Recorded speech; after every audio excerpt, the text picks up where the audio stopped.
ಗ್ರಾಮದಿಂದ ಸ್ವಲ್ಪ ದೂರದಲ್ಲಿ ಕನ್ನಯ್ಯ ಎಂಬುವ ಒಂದು ವ್ಯಕ್ತಿ ಹಾಲು ಪೂರಿ ಮಾರ್ತಾ ಇದ್ದ. ಅವನು ಆಲೂ ಪೂರಿ ತುಂಬಾನೇ ರುಚಿಯಾಗಿ ಮಾಡ್ತಿದ್ದ. ಅವನು ಆಲೂ ಪೂರಿ ತಿನ್ನಕ್ಕೆ ಬರೋರು ಎಲ್ಲಾನು ರುಚಿಯಾಗಿರ್ತಿತ್ತು ಅಂತ ಹೊಗಳ್ತಿದ್ರು. ಊರಿನ ಜನ ಅಲ್ಲಿ ಆಲೂ ಪೂರಿ ತಿಂದು ಅದು ಮಾತ್ರ ಅಲ್ಲದೆ ಪಾರ್ಸೆಲ್ ತಗೊಂಡೋಗ್ತಿದ್ರು. ಮತ್ತೆ ಆಲೂ ಪೂರಿ ರೇಟ್ ಕೂಡ ಕಮ್ಮಿ ಇತ್ತು. ಅದರಿಂದ ಅಲ್ಲಿ ತುಂಬಾ ಜನ ಬಂದು ಆಲೂ ಪೂರಿ ತಿಂತಾ ಇದ್ರು. ಒಂದಿನ ರೋಡ್ ಸೈಡ್ ಅಲ್ಲಿ ಕನ್ನಯ್ಯ ಅವನ ಅಂಗಡಿ ಹಾಕಿ ಆಲೂ ಪೂರಿ ಮಾಡಿ ಎಲ್ಲಾರ್ಗೂ ಮಾರ್ತಾ ಇದ್ದ. ಅರೆ ಅಣ್ಣ, ಇನ್ನೊಂದು ಪ್ಲೇಟ್ ಕೊಡಿ. ಈ ಆಲೂ ಪೂರಿ ಸ್ವಾದ ತುಂಬ ಚೆನ್ನಾಗಿದೆ, ತಿಂತಾ ಇರ್ಬೇಕನ್ಸುತ್ತೆ. ಹೌದು, ನಿಮ್ಮ ಆಲೂಗಡ್ಡೆ ಮಸಾಲೆಯಲ್ಲಿ ಆ ರೀತಿ ಏನು ಹಾಕ್ತೀರಾ? ಅಷ್ಟು ಟೇಸ್ಟ್ ಆಗಿರುತ್ತೆ? ಅರೆ ಇಲ್ಲ ಸರ್, ನಾನು ಯಾವುದನ್ನು ಬೆರೆಸೋದೇ ಇಲ್ಲ. ಎಲ್ಲವೂ ಕೂಡ ನಿಮ್ಮ ಆಶೀರ್ವಾದ. ಆದ್ರಿಂದ ಆಲೂ ಪೂರಿ ಸ್ವಾದ ಇನ್ನಷ್ಟು ಜಾಸ್ತಿ ಆಗುತ್ತೆ. ಈ ರೀತಿ ಕನ್ನಯ್ಯ ಮಾಡುವ ಆಲೂ ಪೂರಿ ಸಾಯಂಕಾಲದೊಳಗಡೆ ಖಾಲಿ ಆಗ್ಬಿಡ್ತಿತ್ತು. ಕನ್ನಯ್ಯ ಅವನ ಆಲೂ ಪೂರಿಯಲ್ಲಿ ಎಲ್ಲ ಫ್ರೆಶ್ ಆದ ತರಕಾರಿ ಹಾಕ್ತಿದ್ದ ಮತ್ತು ಮಸಾಲೆ ಕೂಡ ಅವನ ಕೈಯಾರ ಅವನೇ ರುಬ್ಬಿ ಹಾಕ್ತಿದ್ದ. ಅವನು ಬಡವನಾಗಿರ್ಬೋದು, ಆದ್ರೂ ಕಷ್ಟಪಟ್ಟು ಕೆಲಸ ಮಾಡ್ತಿದ್ದ. ಒಂದಿನ ಏನಾಗುತ್ತಂದ್ರೆ ಕನ್ನಯ್ಯ ಹೆಂಡತಿ ಮಕ್ಕಳ ಜೊತೆ ಅವರ ಫ್ರೆಂಡಿನ ಮದುವೆಗೋಸ್ಕರ ಹೋಗ್ತಿರ್ತಾನೆ. ಹೋಗೋ ದಾರಿಯಲ್ಲಿ ಹೆಂಡತಿ ಮಕ್ಕಳಿಗೆ ಪಾಪ ತುಂಬಾನೇ ಹಸುವಾಗುತ್ತೆ. ಏನು ಅಂದ್ರೆ, ನಂಗೆ ತುಂಬಾನೇ ಹಸುವಾಗ್ತಾ ಇದೆ ರೀ, ಏನಾದ್ರೂ ತಿನ್ಸ್ತೀರಾ? ಆಗ ಕನ್ನಯ್ಯಗೆ ಆಲೂ ಪೂರಿ ಮಾರ್ತಿರೋದು ಕಾಣ್ಸತ್ತೆ. ಸರಿ, ಅದೇ ಮಕ್ಕಳಿಗೆ ಈಸ್ಕೊಡೋಣ ಅಂತ ಅನ್ಕೋತಾನೆ.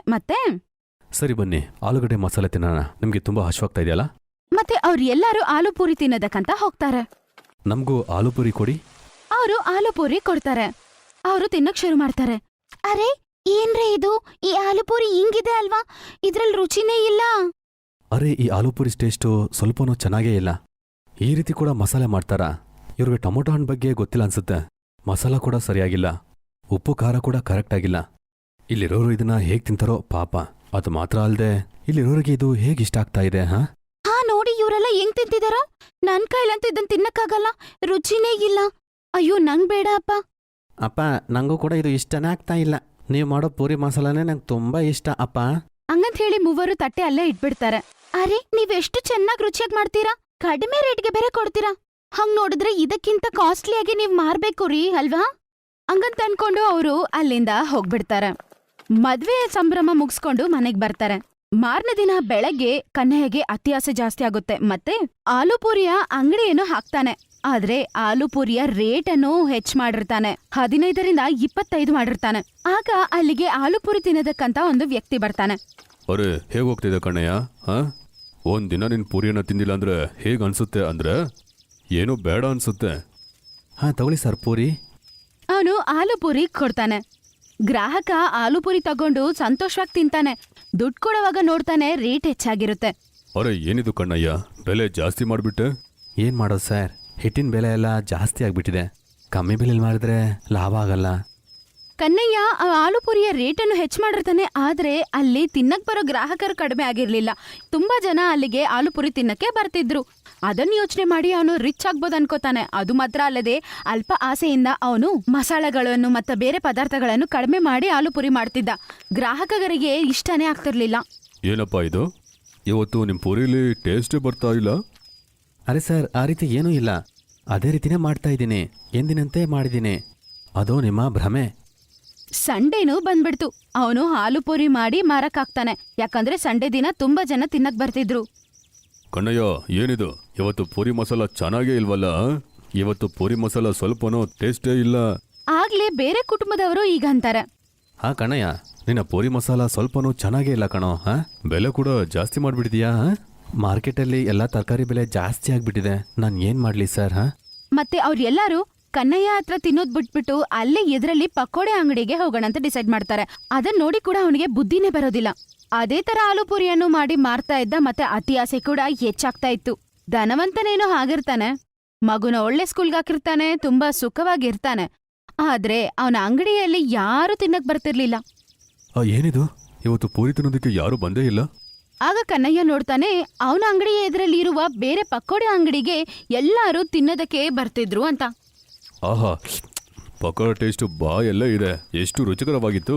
ಈ ರೀತಿ ಪಕೋಡವನ್ನ ಲೈಫಲ್ಲಿ ನಾನು ತಿಂದೇ ಇಲ್ಲ. ಹಂಗಂತ ಅನ್ಕೊಂಡು ಅಲ್ಲಿಂದ ಹೋಗ್ಬಿಡ್ತಿದ್ರು. ಅವನ ಗ್ರಾಹಕರು ಎಲ್ಲರೂ ಅಲ್ಲೇ ಇರೋ ಬೇರೆ ಅಂಗಡಿಗೆ ಹೋಗೋಕ್ ಶುರು ಮಾಡ್ತಾರೆ, ಅದು ಪಕೋಡಗಳನ್ನ ತಿನ್ನಕ್ಕೆ. ಇದು ಅತಿ ಆಸೆಯಿಂದ ನಡೆದಿರುವ ತಪ್ಪು, ಅದರಿಂದ ಅವನ ವ್ಯಾಪಾರನೇ ಹಾಳಾಗ್ಬಿಟ್ಟಿದೆ ಅಂತ ತಲೆ ಹಿಡ್ಕೊಂಡು ಅಳಕ್ ಶುರು ಮಾಡ್ತಾನೆ. ಅವ್ನ್ ಮಾಡಿದ ತಪ್ಪಂತ ಅರ್ಥ ಮಾಡ್ಕೋತಾನೆ. ಇನ್ಮೇಲೆ ನಾನು ಈ ತರ ತಪ್ಪು ಮಾಡೋದಿಲ್ಲ, ನನ್ನ ಸಂಪಾದನೆ ಎಲ್ಲ ನನ್ನ ಕೈಯಿಂದ ಹೊಟ್ಟೋಯ್ತು, ಇನ್ಮೇಲೆ ನಾನು ಈ ತರ ತಪ್ಪು ಮಾಡೋದಿಲ್ಲ, ಎಲ್ಲ ಚೆನ್ನಾಗಿರೋ ಐಟಮ್ಸ್ ಅನ್ನ ಹಾಕಿ ನಾನು ಇನ್ಮೇಲೆ ಆಲೂ ಪೂರಿ ಮಾಡಿ ಮಾರ್ತೀನಿ ಅಂತ ಅವನು ಮನ್ಸಲ್ಲಿ ಅನ್ಕೋತಾನೆ.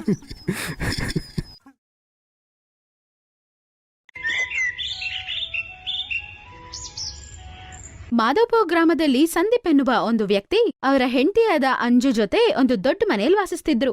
ಅವರಿಬ್ಬರಿಗೂ ಒಬ್ಬನೇ ಮಗ. ಅವನು ವಿದೇಶದಲ್ಲಿ ಕೆಲ್ಸ ಮಾಡ್ತಿದ್ದ. ಅವನ ಹೆಸರು ಮಯಾಂಕ್. ತುಂಬಾ ಕಾಲದ ನಂತರ ಅವನು ಮನೆಗ್ ಬರೋನಿದ್ದ.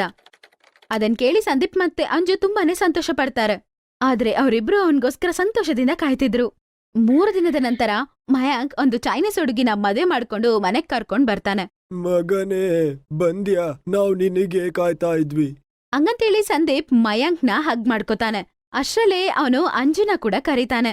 ಅಂಜು, ಓ ಅಂಜು, ಇಲ್ಬಾ, ನೋಡು ಮಗ ಬಂದಿದ್ದಾನೆ. ಮಯಾಂಕ್ ಬರ್ತಿದ್ದಾನೆ ಅಂತ ಸಂತೋಷದಲ್ಲಿ ಅವರ ತಾಯಿ ಅವನಿಗೆ ಇಷ್ಟ ಆಗಿರುವ ಆಹಾರ ಎಲ್ಲ ಮಾಡ್ತಾಳೆ. ಆಗ ಅವಳು ಸೀರೆಯ ಕೊಂಗಲ್ಲಿ ಕೈಯನ್ನ ಒರ್ಸ್ಕೊಂಡು ಆಚೆ ಬರ್ತಾಳೆ. ಮತ್ತೆ ಗಟ್ಟಿಯಾಗಿ ಮಗನ ಹಗ್ ಮಾಡ್ಕೋತಾಳೆ. ಹೆಂಗಿದ್ಯಾ ನನ್ನ ಮಗನೇ? ಎಷ್ಟು ದಿನ ಆಯ್ತು ಕಣೋ ನಿನ್ನ ನೋಡಿ. ನಾನ್ ಆರಾಮಾಗಿದ್ದೀನಮ್ಮ. ಅಯ್ಯೋ ಮಯಾಂಕ್, ನೋಡೋದಕ್ಕೆ ಯಾರೋ ವಿದೇಶ ಹುಡುಗಿ ತರ ಕಾಣಿಸಿದ್ದಾಳೆ. ಯಾರೋ? ಅಮ್ಮ, ಇವಳೆ ಆನಾ, ನನ್ನ ಆಫೀಸಲ್ಲೇ ಕೆಲಸ ಮಾಡೋದು. ಆಗ ಮಯಾಂಕ್ ಆನಾ ಹತ್ರ ಈಗಂತಾನೆ. ಆನಾ, ಇವ್ರು ನನ್ನ ಅಪ್ಪ ಅಮ್ಮ. ಹಂಗಂದಿದ ತಕ್ಷಣ ಆನಾ ಅಂಜು ಕಾಳ್ ಮುಗಿತಾ ಈಗಂತಾಳೆ. ಉಪಕಾರ ಅಥಿಯಮ್ಮ. ಇವಳು ಏನಂತಿದ್ದಾಳೆ? ಅರೆ ಆನಾ, ಉಪಕಾರ ಅಲ್ಲ, ನಮಸ್ಕಾರ ಕಣೆ. ಓ, ಐ ಆಮ್ ಸಾರಿ ಅತ್ತಿಯಮ್ಮ. ಮಯಾಂಕ್ ಇವಳು ಮತ್ತೆ ಮತ್ತೆ ಅತ್ತಿಯಮ್ಮ ಅತ್ತಿಯಮ್ಮ ಅಂತ ಯಾಕೆ ಕರೀತಿದ್ದಾಳೆ ಕಣೋ? ಅಮ್ಮ, ಇವಳು ನನ್ನ ಹೆಂಡತಿ. ನಾವಿಬ್ರು ಮದ್ವೆ ಮಾಡ್ಕೊಂಡಿದ್ದೀವಿ. ಏನು ಮಯಾಂಕ್ ಮಗನೇ, ನೀನು ನಮಗೆ ಹೇಳ್ದೇನೆ ಮದುವೆ ಆಗ್ಬಿಟ್ಟಿದೀಯಾ? ಸಂದೀಪ್ ಹಂಗ ಅಂದಿದ ತಕ್ಷಣ ಅವರು ಕಾಲು ಮುಗಿತಾ ಈಗ ಅಂತಾಳೆ. ಕಾಲು ಕಚ್ತೀನಿ ಮಾವಾ. ಆ, ಕಾಲ್ ತುಂಡ್ ಮಾಡ್ತೀಯಾ? ಏನ್ ಮಾತಾಡ್ತಿದ್ಯಾ ನೀನು? ಓ ಸಾರಿ ಮಾವಾ, ಈ ಸಲ ಕೂಡ ರಾಂಗ್ ಮಾಡ್ಬಿಟ್ಟೆ. ಸಾರಿ, ನಿಮ್ಮ ಕಾಲ್ ಕೊಡಿ ಮಾವಾ. ಓಹೋ, ಏನೋ ಇವಳು. ಸಾಕು ಅನಕ್ ಅಂದ್ರೆ ಅನಾ, ಯಾವ್ದೋ ಒಂದ್ ಹೆಸರು. ಏನ್ ಇಡೀ ದಿನ ಕಾಲಿಡಿತೀಯ?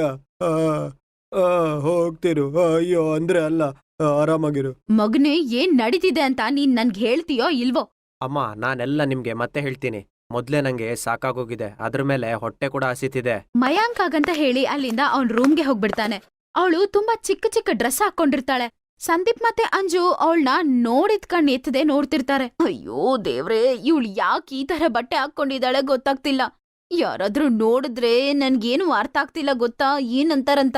ಅಯ್ಯೋ, ಪಕ್ಕದ ಮನೆಯವ್ರು ನೋಡಿದ್ರೆ ನನ್ ಮಾನ ಮರ್ಯಾದೆ ತೆಗೆದು ಬಿಡ್ತಾರೆ. ಅದು ಅಲ್ದೆ ನನ್ನ ಚೂಡಾಯಿಸ್ಬಿಡ್ತಾರೆ ಇವ್ರು ಎಲ್ಲಾರು. ಏನಾ, ನೀನು ಇಲ್ಲೇ ಇರು, ಈಗ್ಲೇ ಬರ್ತೀನಿ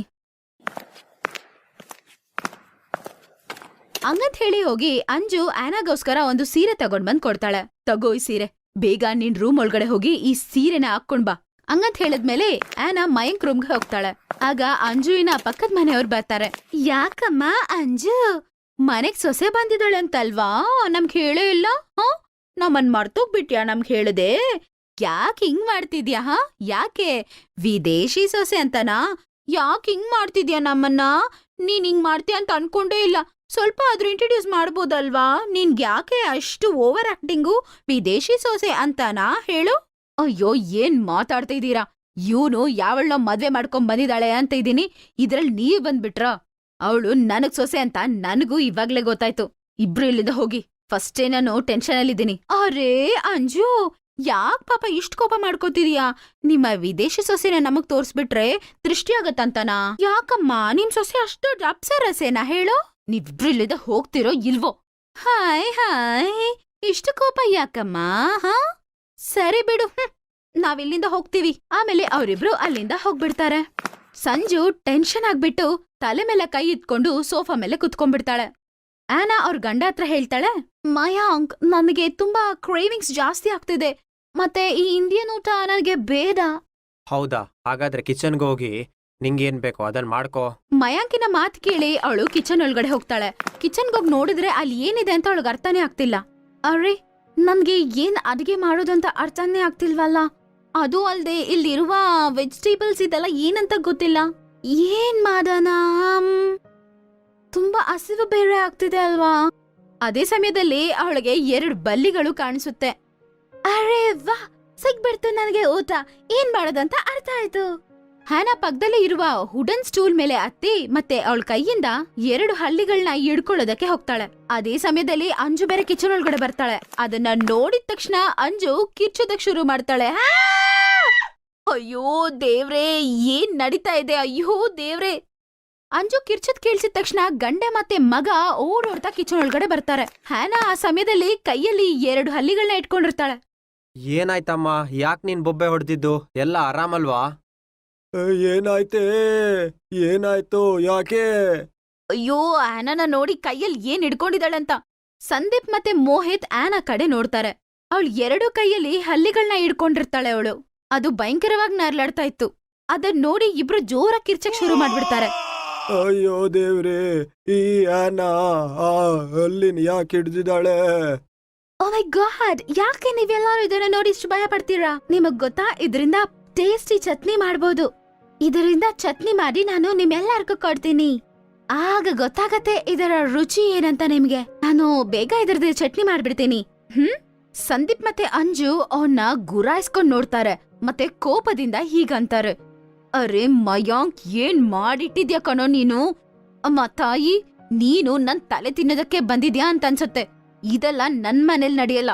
ದಯವಿಟ್ಟು ಎತ್ಕೊಂಡು ಬಿಟ್ಬಿಡಾಚೆ. ಒಂದ್ಸಲ ತಿಂದು ನೋಡಿ ಅತ್ತಿಯಮ್ಮ, ನಿಮ್ಗೆ ತುಂಬಾನೇ ಇಷ್ಟ ಆಗತ್ತೆ. ಅಯ್ಯೋ ಅನಾ, ನಿನ್ ಕಾಲ್ ಮುಗಿತೀನಿ. ಫಸ್ಟ್ ಅದನ್ನ ಎತ್ಕೊಂಡೋಗ ಆಚೆ ಬಿಸಾಕು. ಮಯಾಂಕ್, ಏನ್ ಮಾಡಿಟ್ಟಿದ್ಯಾ? ಇಲ್ಲಿಂದ ಹಿಡ್ಕೊಂಬಂದೆ ಇವಳನ್ನ. ಫಸ್ಟ್ ಇವಳನ್ನ ಇಲ್ಲಿಂದ ಕರ್ಕೊಂಡ್ ಹೋಗ್ತೀಯೋ ಇಲ್ವೋ? ನನ್ಗೆ ತುಂಬಾ ಕೋಪ ಬರ್ತಿದ್ಯಾ ನೋಡು. ಅಮ್ಮ, ನಾನೆಲ್ಲ ಅವಳಿಗೆ ಈಗ ಕ್ಲಿಯರ್ ಆಗಿ ಹೇಳ್ಬಿಡ್ತೀನಿ. ಆನಾ, ಬಾ ರೂಮಿಗೆ ಹೋಗೋಣ. ರೂಮ್ಗೆ ಕರ್ಕೊಂಡ್ ಹೋಗಿ ಅವನು ಅವರ ಕಲ್ಚರಲ್ಸ್ ಎಲ್ಲ ಹೇಳ್ಕೊಡ್ತಾನೆ. ಅವಳು ಹೇಳೋದೆಲ್ಲ ಅರ್ಥ ಮಾಡ್ಕೋತಾಳೆ. ಇನ್ನೊಂದ್ ಕಡೆ ಅಂಜು ಟೆನ್ಷನ್ ಆಗ್ಬಿಟ್ಟು ಸೋಫಾ ಮೇಲೆ ಕುತ್ಕೊಂಡಿರ್ತಾಳೆ ಪಾಪ. ಅಯ್ಯೋ, ಯಾವಾಗ ಏನ್ ಕರ್ಮ ಮಾಡಿದ್ನೋ ಏನೋ, ಈ ತರ ಒಂದ್ ಸೊಸೆನ ಕರ್ಕೊಂಡ್ ಬಂದಿದ್ದಾನೆ. ದಿನಾ ಇನ್ಮೇಲೆ ನನ್ ತಲೆನೋವಿಂದ ಸಾಯ್ಬೇಕು. ಏನೇ ಹೇಳು, ನಮ್ಮ ಸೊಸೆ ಮಾತ್ರ ನಿಂಗೆ ಒಳ್ಳೆ ಜೋಡಿ. ಆಚೆ ಇರೋರ್ ಮಾತ್ರ ಕಡಿಮೆ ಅನ್ಕೊಂಡೆ, ಇವಾಗ ನೀವ್ ಶುರು ಮಾಡಿದ್ರಾ? ಅಂಜುವಿನ ನಾಟಿ ಫೋನ್ ಮಾಡ್ತಾಳೆ. ಅರೇ ಅತ್ಗೆ, ಹೆಂಗಿದ್ದೀರಾ? ಅತ್ತೆ, ನಾವು ಫ್ಯಾಮಿಲಿ ಜೊತೆಗೆ ನಿಮ್ ಮನೆಗ್ ಬರ್ತಿದೀವಿ. ಅಲ್ಲೇ ಸ್ವಲ್ಪ ದಿನ ಇರ್ತೀವಿ. ಅದಕ್ಕೆ ಇದ್ ಹೇಳೋಣ ಅಂತ ಫೋನ್ ಮಾಡಿದ್ವಿ. ಅರೇ ದೇವ್ರೆ, ಇವಾಗ ಕಡಿಮೆ ಇದ್ಲ, ಇವಳಿಲ್ ಬಂದ್ರೆ ಇನ್ನೂ ಚುಡಾಯಿಸಿ ಸಾಯಿಸ್ಬಿಡ್ತಾಳೆ ನನ್ನ. ಸ್ವಲ್ಪ ಯೋಚನೆ ಮಾಡಿ ಅವಳು ಹೀಗಂತಾಳೆ. ಅಯ್ಯೋ ಇಲ್ಲಮ್ಮ, ನಾವು ಒಂದು 2 ತಿಂಗಳು ಎಲ್ಲಾದ್ರೂ ಹೋಗ್ಬರೋಣ ಅಂತಿದೀವಿ. ಅದ್ರ ಪ್ಯಾಕಿಂಗ್ ಅಲ್ಲಿ ಸ್ವಲ್ಪ ಬ್ಯುಸಿ ಆಗಿದ್ದೀನಿ. ನಾನ್ ನಿಮ್ಗೆ ಆಮೇಲೆ ಫೋನ್ ಮಾಡ್ಲಾ? ನೀನ್ ಯಾವಾಗಿಂದ ಸುಳ್ಳು ಹೇಳೋದೆ? ಬೇರೆ ಏನ್ರಿ ಮಾಡ್ಲಿ? ಇವಾಗ್ಲೇ ಪಕ್ಕದ ಮನೆಯವ್ರು ಬಂದು ನನ್ನ ಚುಡಾಯಿಸ್ತಿದ್ರು. ಮತ್ತೆ ಇವಳ್ದು ಬೇರೆ ದೊಡ್ಡ ತಲೆನೋವಾಗ್ಬಿಟ್ಟಿದೆ ನನ್ಗೆ. ಇನ್ನ ಸ್ವಂತದವ್ರ ಮನೆಗ್ ಬಂದ್ರನ್ಗೆ ನನ್ನ ಮರ್ಯಾದೆ ಹೋಗ್ಬಿಡುತ್ತೆ. ಆಗ್ಲೇ ಆನಾ ಒಂದು ಸುಂದರವಾದ ಸೀರೆ ಕಟ್ಕೊಂಡು ಕೈಯಲ್ಲಿ ಟೀ ತಗೊಂಡ್ ಬರ್ತಾಳೆ. ಅಂಜು ಹತ್ರ ಅಂತಾಳೆ, ಅತ್ತಿಯಮ್ಮ, ನಾನು ನಿಮ್ಗೋಸ್ಕರ ಟೀ ಮಾಡ್ಕೊಂಡ್ ತಂದಿದ್ದೀನಿ. ಏನು ಅಂದ್ರೆ, ಇವಳು ನಮ್ ಸೊಸೆ ಆನಾನಾ? ಹೌದು ಅತ್ತಿಯಮ್ಮ, ನಾನು ನಿಮ್ಮ ಸೊಸೆ ಆನಾ. ನನ್ಗೆ ಮಯಾಂಕ್ ಈಗ್ಲೇ ಎಲ್ಲ ಹೇಳ್ಕೊಟ್ರು. ಮನೇಲಿ ಹೆಂಗಿರ್ಬೇಕು, ಊಟದ ಬಗ್ಗೆ ಮತ್ತೆ ಇರೋದ್ ಬಗ್ಗೆ. ಇದಕ್ ಮುಂಚೆ ನಾನೇನಾದ್ರೂ ತಪ್ಪು ಮಾಡಿದ್ರೆ ದಯವಿಟ್ಟು ನನ್ನನ್ನ ಕ್ಷಮಿಸಿ. ಇನ್ಮೇಲೆ ನೀವು ಟೆನ್ಷನ್ ಆಗೋ ತರ ನಾನ್ ನಿನ್ ನಡ್ಕೊಳಲ್ಲ. ಆಕ್ಚುಲಿ ನನ್ಗೆ ಅಪ್ಪ ಅಮ್ಮ ಇಲ್ಲ. ಅದರಿಂದ ನನಗೆ ಯಾರು ಏನು ಹೇಳ್ಕೊಡೋರಿಲ್ಲ. ಆದ್ರೆ ಮೆತ್ತಗೆ ನಾನು ಎಲ್ಲ ಕಲ್ತ್ಕೋತೀನಿ ಅತ್ತಿಯಮ್ಮ. ಅವಳ ಮಾತ್ ಕೇಳಿ ಅಂಜು ಮತ್ತೆ ಸಂದೀಪ್ ತುಂಬಾನೇ ಸಂತೋಷ ಪಡ್ತಾರೆ. ಮತ್ತೆ ಅಂಜು ಅವಳನ್ನ ಹಗ್ ಮಾಡ್ಕೋತಾಳೆ. ನಮ್ಮ ಸೊಸೆ ಇಷ್ಟು ಒಳ್ಳೆಯವಳು, ಇಷ್ಟು ಸ್ವೀಟ್ ಅಂತ ನಮ್ಗೆ ಗೊತ್ತಿರ್ಲಿಲ್ಲ. ನಾನ್ ಟೆನ್ಷನ್ ಎಲ್ಲ ಹೋಗ್ಬಿಡ್ತು. ನಾನ್ ನಿನ್ಗೆ ಎಲ್ಲ ಹೇಳ್ಕೊಡ್ತೇನೆ. ಮತ್ತೆ ಆನಾ ಅಂಜುಗೆ ಎಲ್ಲಾ ಕೆಲ್ಸ ಹೇಳ್ಕೊಡ್ತಾಳೆ. ಸ್ವಲ್ಪ ದಿನದಲ್ಲೇ ಆನಾ ಇಂಡಿಯನ್ ಅಡಿಗೆ ಎಲ್ಲಾನು ಕಲ್ತ್ಕೋತಾಳೆ. ಮತ್ತೆ ತುಂಬಾ ಟೇಸ್ಟಿಯಾಗಿ ಮಾಡ್ತಾಳೆ. ಮತ್ತೆ ಎಲ್ಲ ತುಂಬಾ ಚೆನ್ನಾಗಿ ಸಾಗಕ್ಕೆ ಶುರು ಆಗುತ್ತೆ. ಮತ್ತೆ ಎಲ್ಲರೂ ತುಂಬಾ ಸಂತೋಷವಾಗಿ ಜೀವಿಸ್ತಾರೆ. Best buddies. Hello friends. Thanks for watching this video. अगर आपको ये वीडियो पसंद आया है तो प्लीज लाइक, सब्सक्राइब, कमेंट्स करें इस वीडियो पर और हाँ, शेयर करना भी ना भूलें। और भी मजेदार वीडियो देखने के लिए नीचे दिए गए बेल आइकॉन को दबाएं। देखते रहिए बेस्ट बडीज।